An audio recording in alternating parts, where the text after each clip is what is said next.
Saudara, pernahkah saudara mengalami situasi di mana Anda itu hampir putus asa? Anda mengalami masalah yang membuat Anda itu hilang akal. Nggak tahu apa yang Anda harus lakukan. Sehingga rasanya nggak ada harapan, segala sesuatu itu sepertinya jalan buntu. Di titik ini biasanya orang itu akan menyalahkan keadaan, menyalahkan orang lain, atau bahkan banyak orang itu menyalahkan Tuhan. Menyalahkan keadaan, menyalahkan orang lain, dan menyalahkan Tuhan itu tidak akan membantu apa-apa. Lebih baik kita cek hati kita. Ada 4 poin untuk kita ini bisa membalikkan atau mengubah keadaan kekalahan menjadi kemenangan bersama dengan Tuhan. Yang pertama, saudara, pastikan kita memeriksa hati kita. Kalau memang ada dosa dari pihak kita, baiklah kita bertobat. Tapi kalau saudara cek diri Anda dan ternyata Anda tidak dapati bahwa ada kesalahan dari sisi saudara, berarti Tuhan pasti mengizinkan itu terjadi. Dan kalau Tuhan mengizinkan itu terjadi, pasti di ujungnya ada rencana yang baik. Jagalah hati, jangan sampai Anda menyalahkan keadaan atau bahkan menyalahkan Tuhan. Lalu yang kedua, saudara harus berharap kepada Tuhan lebih dari manusia. Kadang kehidupan itu bisa membawa kita itu sendirian. Gak ada orang lain yang menolong kita. Gak ada orang lain yang bisa menguatkan kita. Alkitab berkata, Daud itu lebih memilih menguatkan kepercayaannya kepada Tuhan. Daud bersandar kepada Tuhan lebih daripada manusia. Bagaimana dengan Anda? Kalau Anda itu di titik di mana gak ada orang menguatkan Anda dan Anda ditimpa masalah, kira-kira Anda memilih putus asa atau memilih untuk menguatkan kepercayaanmu kepada Tuhan?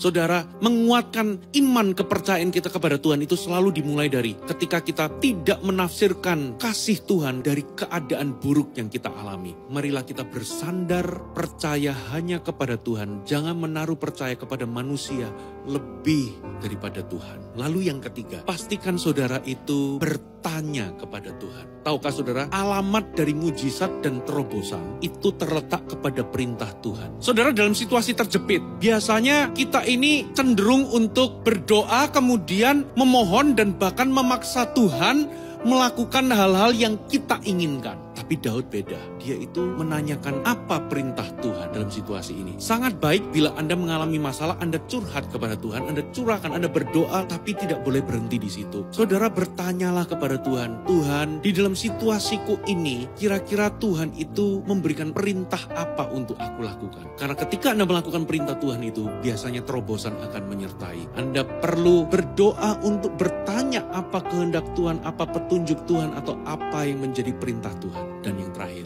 terbukalah untuk petunjuk yang Tuhan berikan. Pastikan di dalam keadaan sulit Anda menerima petunjuk, nasihat, dan bahkan menerima masukan. Saya percaya kalau Anda andalkan Tuhan, libatkan Tuhan, dan membuka diri kepada Tuhan, dan bahkan menjaga hati supaya hatimu tidak salah, Tuhan akan membawa kekalahan menjadi kemenangan. Tuhan akan membalikkan keadaanmu dan menjadi kebaikan bagi dirimu.